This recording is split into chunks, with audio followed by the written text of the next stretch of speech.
Thank you, and hello everyone. As West Bengal gears up for a major assembly poll, we would be discussing in this session a hotly debated topic: growth versus populism, the West Bengal model. To discuss this, we have an eminent economist turned politician, Dr. Amit Mitra, the veteran finance minister of West Bengal. Welcome, Dr. Mitra, to the India Today East Conclave. Thank you. Thank you very much. Dr. Mitra, if you look at the current West Bengal model, and if you look at the kind of populistic schemes that have been set up, you have it right from birth to adolescence, to marriage, to education, to work, and right up to death. Okay? There's this whole gamut of schemes that is there, and it seems that the Bengal model is being dominated by populism and populistic schemes versus economic growth. That in some senses, economic growth is suffering because of these kind of doles that are going on. What is your point of view on that? I think, first of all, this growth versus populism is a misnomer. It's a myth. In the 19th century, this word populism was discovered, where it was meant to be people versus the elite. Now, in that case, I'm with the people, so is Mamata Banerjee. In fact, Ernesto Loclau, one of the political scientists very well known, says, populism is emancipatory social force through which marginalized groups challenge the dominant power structure. That's precisely what Mamata Banerjee has done. So, and two, I will show you in a moment that so-called populism in this context of empowerment, in fact, leads to growth. Okay. So they are not only not, you must know that you would probably know in 2019, if you take nominal growth rate of states and India, West Bengal grew at over 12%, which was #1 in the country. Though now, somewhat why disputed. Is it that, yes, why is it that at every parameter you take, you'll find West Bengal is well ahead of India? Why is that so? Because there is a connection between the schemes that we take and GDP growth. For example, capital expenditure, West Bengal has grown up by 11 times since we came to office. That produces the Keynesian multiplier. All that is not talked about. I come to populism and I would like to defend it. I would like to go straight to it. For example, the Narodniks of Russia were called populists. The People's Party in USA were called populists. Let me go straight to a story that will explain what you're saying right away. A young girl called Moshumi Mirda. From where? From Sundarban, the Royal Bengal tiger. Her father died when she was very... Her uncle brought her up, Mama, went to school in the local school nearby. Then she came to a stop, which she couldn't do anymore. School uplinked digitally her details when she became 18 years of age. And you know what happened? 25,000 rupees came into her bank digitally, for which the highest award in the world has been received by Mamata Banerjee's West Bengal, called the Kanya Sri. Now, you know what happened to that girl? She went to college, got an honors degree because of the 25,000 and 1,000 rupees additional, populist, and he graduated from Sundarban Hazi Desharath College in Pathankali. So that girl has created human capital, which will then translate into growth into the future. Now, the second, I would like to... Dr. Mitra, can we come to the second example? I'm sure as we talk, you'd like to give the second example as well. But I'd just like to interject at this point. Yes, please do.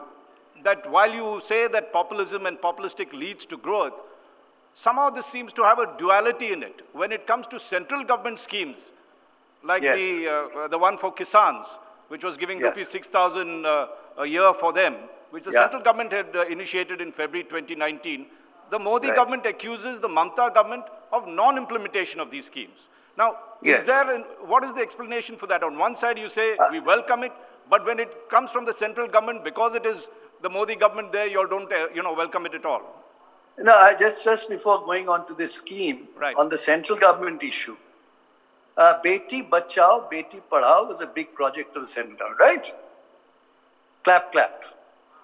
Now, by that time, our Kanyashri has already come into place. Do you know how much it has spent? We have spent 9,000 crores on the Kanyashri program. All of India's central government has spent 523 crores. And what is most dangerous is 78.91%, almost 80% of the money has gone into advertising. Advertising whose face? So you allocate 500 and entire sum, 80%, you just do advertising. Do you know that the research shows only 5% has gone to education? Now, why is that so? I challenge the central government. 9,000 crores against your 5,500 crores, which all of it, 80% goes into advertising. For one man, for one prime minister. So when you give you schemes to the states, which state is already doing, we introduced the health scheme, insurance scheme much before the center. And some people are saying that they have copied our scheme. Today we are providing 100% help from health insurance for every citizen of Bengal without taking 1 paisa from the center. And it's the same 5 lakh rupees which you get compensated. You've got a card now, which is a cashless card and completely digital. We don't need that central scheme. Same for the Kisan. We have got 6,000 rupees we are giving to the farmers. Now, ultimately, Mamata Banerjee, after Prime Minister talked to her, she said, okay, I will take the Kisan one. To this day, there's been no movement. And had we taken it from the beginning, God knows what would have happened. So there is a propaganda element in this, where you will not believe the insurance given originally by the center, those who are receiving it were getting a picture of Mr. Modi in the receipt. Now this is absolutely, ridiculous. The whole propaganda machinery is the singular focus, not the scheme. And I've given you a live example of Beti Bachao, Beti Padhao. It's a farce. But Dr. Mitra, if you look Yes. at this, right, your farmers, you say you have a better scheme than what the center is doing. The center didn't say Yes. replace that scheme. It said here's an additional 6,000 rupees that your farmers can get. How does it matter, whether it's named PM Kisan or whatever you all call it? It doesn't matter. Right? We've So why don't you all accepted, accept that rather Raj, than... we have accepted the farmers one that you're saying. To Right. this day, we've got nothing. But we are persisting in what the scheme we have given. They are very happy with it. As far as health insurance is concerned, ours is older. Ours has a digitized card. It is cashless and exactly the same scheme, better in quality and better in digitization. Okay. So this is a myth that is being propagated. May I go to my second example for 1 second on populism, please? You see, I'll go to the second kind of program we can call populist, which is giving bicycles to the... Oh, you're distributing bicycles, populist. Now, Anima Karak from Jhargram, which as you know is in Jungle Mahal. She could not go to school because her high school shifted. Her high school was about 7 kilometers from her house. So once she finished the lower school, she couldn't go to the high school. Now she has a bicycle. And do you know how many bicycles? 80 lakh bicycles have been distributed. Result is what? I must give you the result. What is the impact of this? You can ask me. School dropout rate in West Bengal was 3.3 before these projects came. Now it has fallen to 1.5%. And what happened to India? School dropout rate, all India was 4%. It has gone up to 5.5%. How did the school dropout rate fall from 3.3 to 1.5? I want to know. Because of the Kanyashri scheme, which requires you to remain in the educational stream, then you only get the 25,000 rupees at the age of 18. Because of the bicycle scheme, where girls in particular are able to reach the schools which they could never do, even boys also.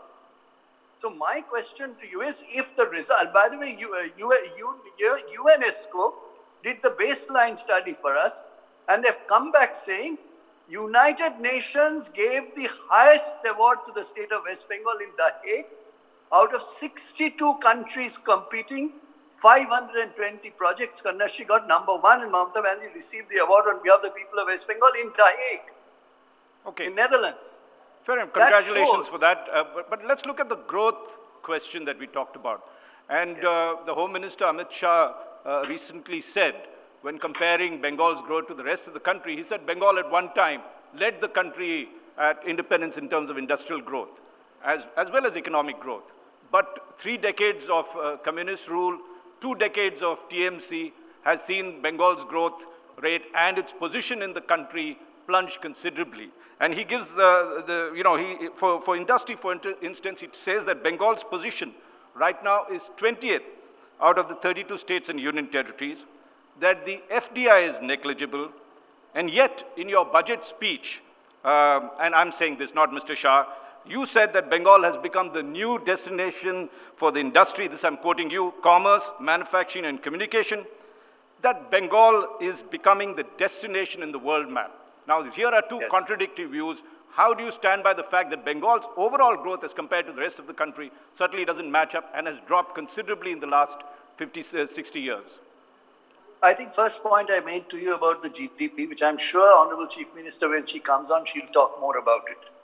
As far as industry is concerned, I'll give you a physical example people can take away.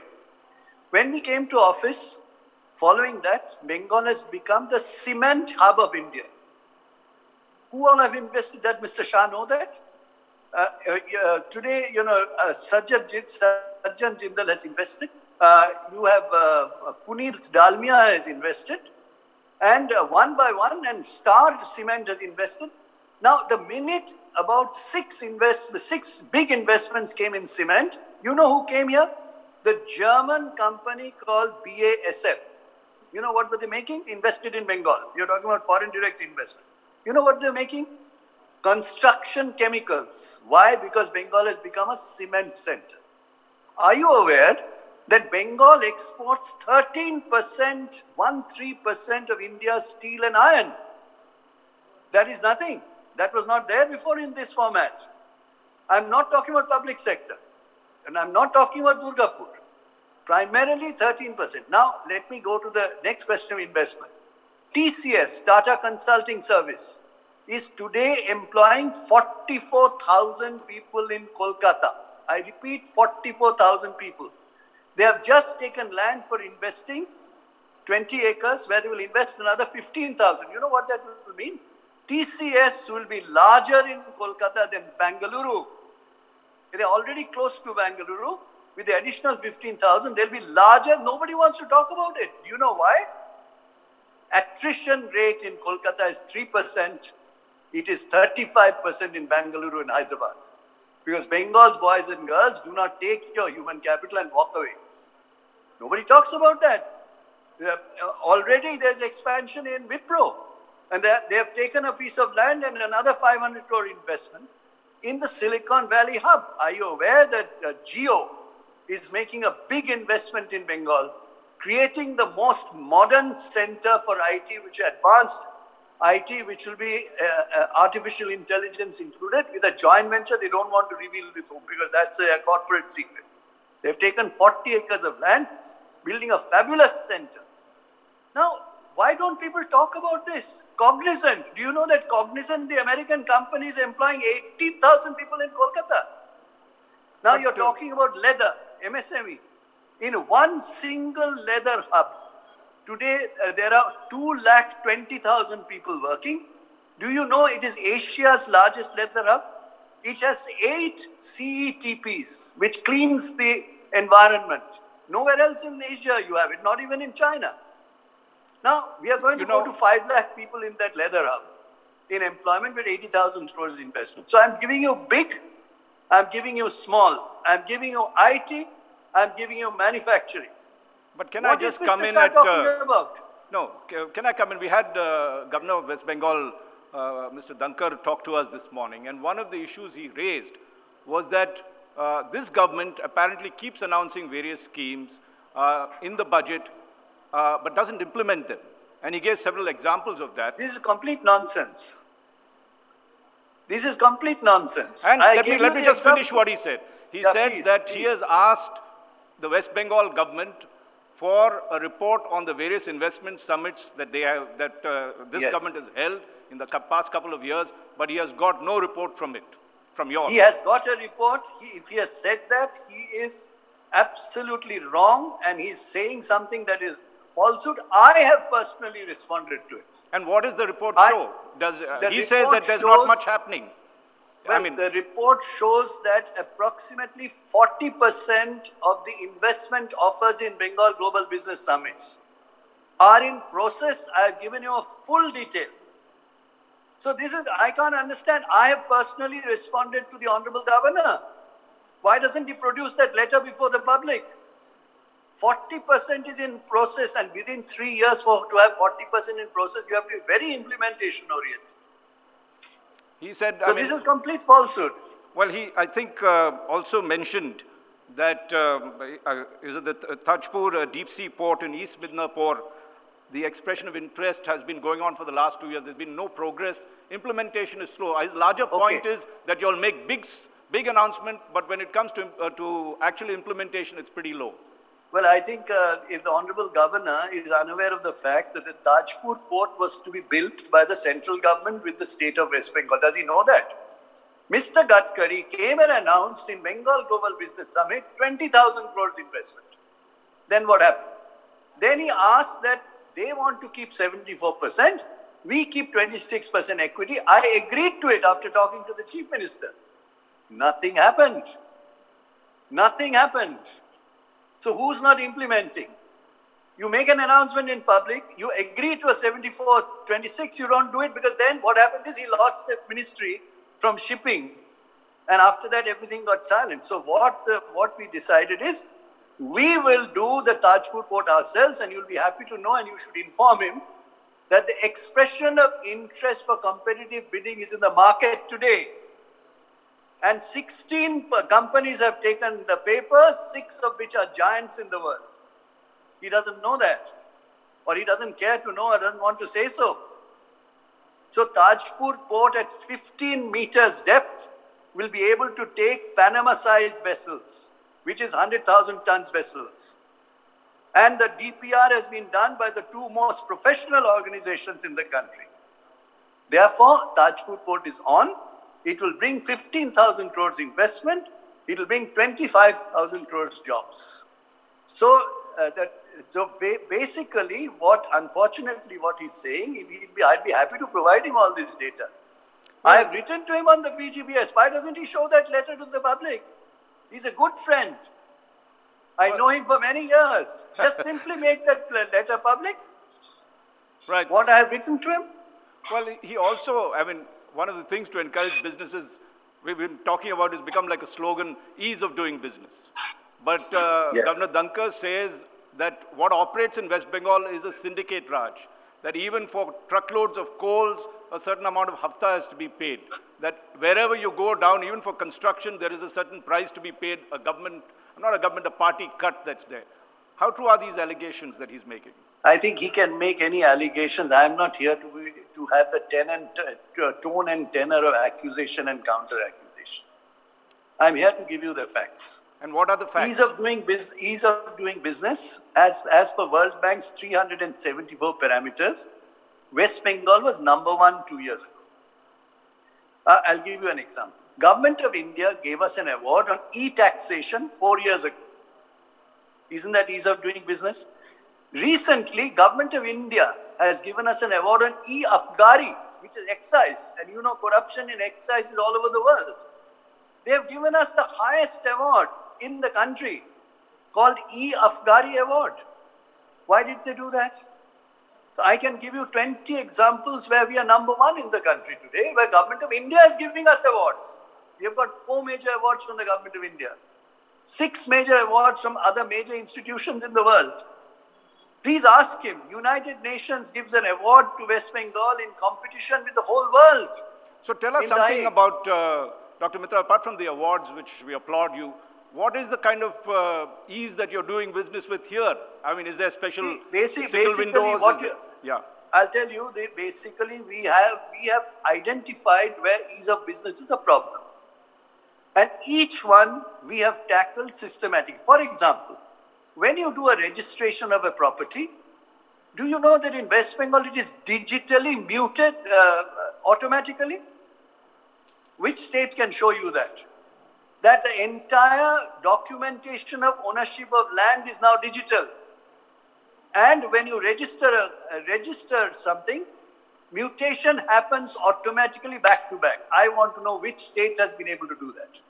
And states are coming to West Bengal to learn as to how we are able to do this. Integrated financial management system. I want whoever is accusing, want him to know, not 1 rupee in West Bengal goes out of the treasury in cash or even in check. Can you believe? It's entirely digital. And who has recognized that? Government of India, Modi government, giving us an award for integrated financial management system. 3 states are sitting right today in Kolkata, working with my colleagues to understand how the integrated financial management system has been put up, what's the software used, what's the methodology, what's the technology. Can anyone, I don't want to speak on the governor, and anyone deny this? Go and ask the Modi government, why did you give them an award? Why did you give them an award of e-taxation as ease of doing business? Why e-Abgari? So what is fascinating to me is we are getting tracked out into accusation and counter-accusation. Well, I am just giving you the bare-bone facts. Okay, let's get to an issue that when we are talking about growth, one of the key issues is debt and the amount of debt that West Bengal is facing. Last time counted, it was 33% of its GSDP, much higher than the 20% of GSDP that the FRBM prescribes. What are you all doing about debt? FRBM prescribes no debt. Well, a review committee recently recommended that. Let's be No, accurate. I'm sorry. I completely disagree. There is no such thing. FRBM is the proportion of GDP that you can borrow. And that was 3% before the COVID. You'd be happy to know West Bengal kept well below 3% every day, every year. Now, yes, when we came to office, the debt GDP ratio, as you know, Raj, you don't talk about debt. Because Nagaland's debt and Maharashtra's debt are not comparable. You have to have a denominator. What is a denominator? GDP. So debt GDP ratio, that's what you and I as economists call, not debt. Now, when we came to office, debt GDP ratio was 44%. Approximately in that range. Do you know that this has come down to 34%? Because GDP was 4.5 lakh crores when we came to office. According to CSO, Central Statistical Organization's accepted figure, GDP is 12.5 lakh crores today. Since GDP has ballooned in size, according to central government's own statistic, naturally our capacity to service debt has gone down. By the way, what is the debt GDP ratio of Government of India today? Please tell me. It's about 80%. In that some range in that. What is United States debt GDP ratio? It's 106%. West Bengal's debt GDP ratio today is 34%, way below what we came when we came to this office, when 37 years of misrule by the communists took place. They kept on borrowing and there was no GDP. So their debt GDP ratio skyrocketed. So my answer to anybody who says that is, don't talk about debt. No economist ever talks about debt. They talk about debt to GDP ratio as a ratio to something. And that has come down. Fiscal deficit. Do you know in the middle of COVID, I just announced in the budget 2.9% fiscal deficit. 2.9. What is the center trying to do? Struggling with 9%. So my question is, you look at the discipline of the fiscal structure. I think we have already got awards on it. We'll get another award on the fiscal discipline of the state. We are running out of time, but I've got a question for you on disinvestment. We have seen that the central government in the recent budget has made an outline of disinvestment of its major public sector enterprises, given a roadmap down what all it'd like to divest with and what all it would like to keep. Has the state done a similar exercise? Because the biggest thing is also, again, state enterprises eating into your funds, and particularly loss-making state units. I think there are two things I'd like to I know time is running out. One is disinvestment. Let me tell you. You want to disinvest LIC.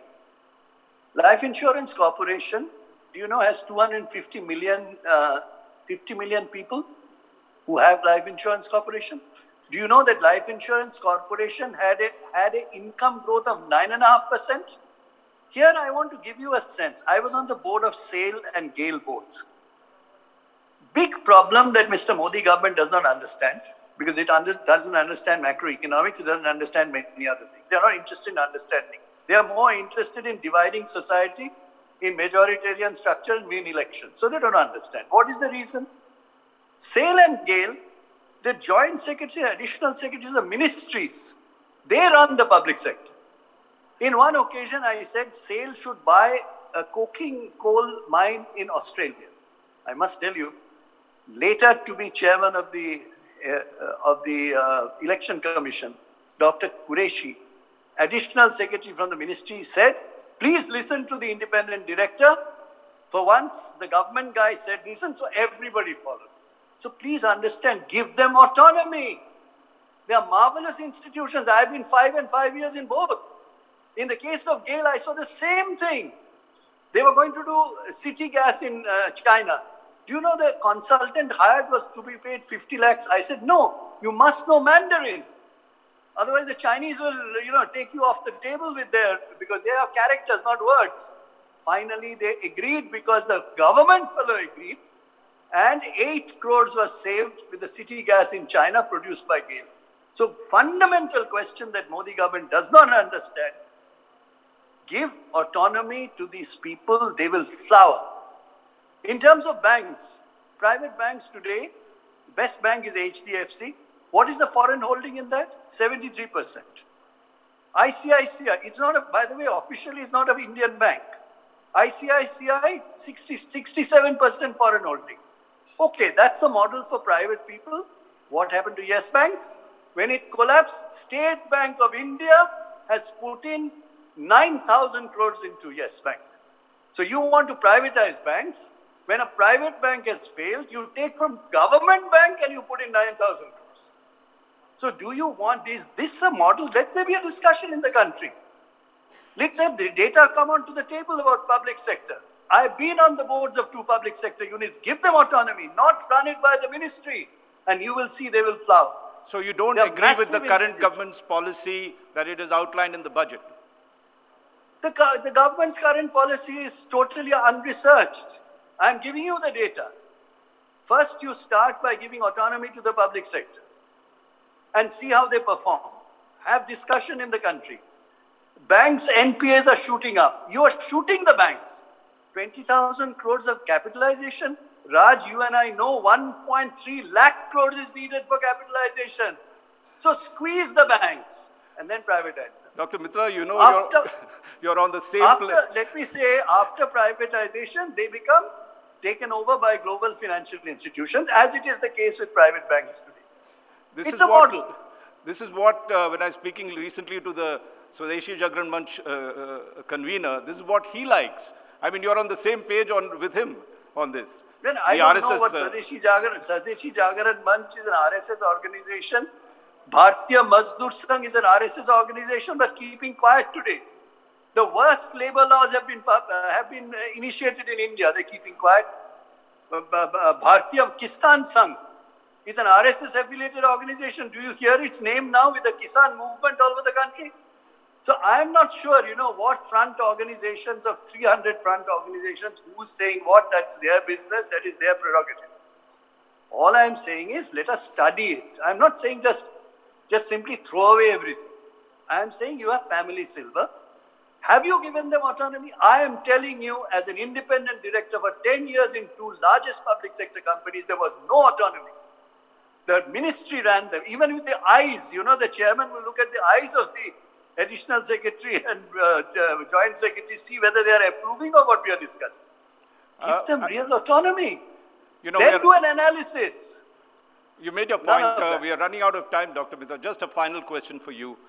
You've handled the finances for 10 years. What would you do if you came back to power? What is the big thing you would do? I think that will come out very soon in our manifesto, to be announced by, which is every party does so. Mamata Banerjee would be the one who will answer your question, I think, in the evening. Let me add, one thing we discussed earlier, we talk about is federalism. I'll just put 2 words on that. I want to say, central government is squeezing out the heart of the economy, which is the federal finances of the states, not my party state, BJP state, Congress state. First, GST, compensation, you take it to a point where the trust is lost. Federalism is destroyed. Cutting central schemes in the name of reorganization. Increasing state share in state sponsorship schemes. So if I'm paying 50%, government is paying 50%, raise it to 70%, squeeze.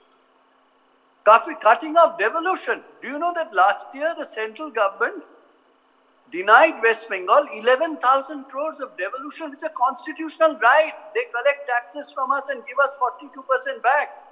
They never gave us 11,000 crores. Increasing cess and surcharge. Modi government has gone from 8% to 16% of their revenue, cess and surcharge. Why? They don't have to share cess and surcharge by the state. So I'm just closing with this thought. This is a federalist polity of India. Systematically, the federalist polity is being destroyed, piece by piece. When the Union Finance Minister says, COVID is being fought by the states on the ground, she said this on record. In that case, why don't you give resources? Do you know how much they have given? We have spent 4,000 crores on COVID. Center has given 279 crores. It's a shame.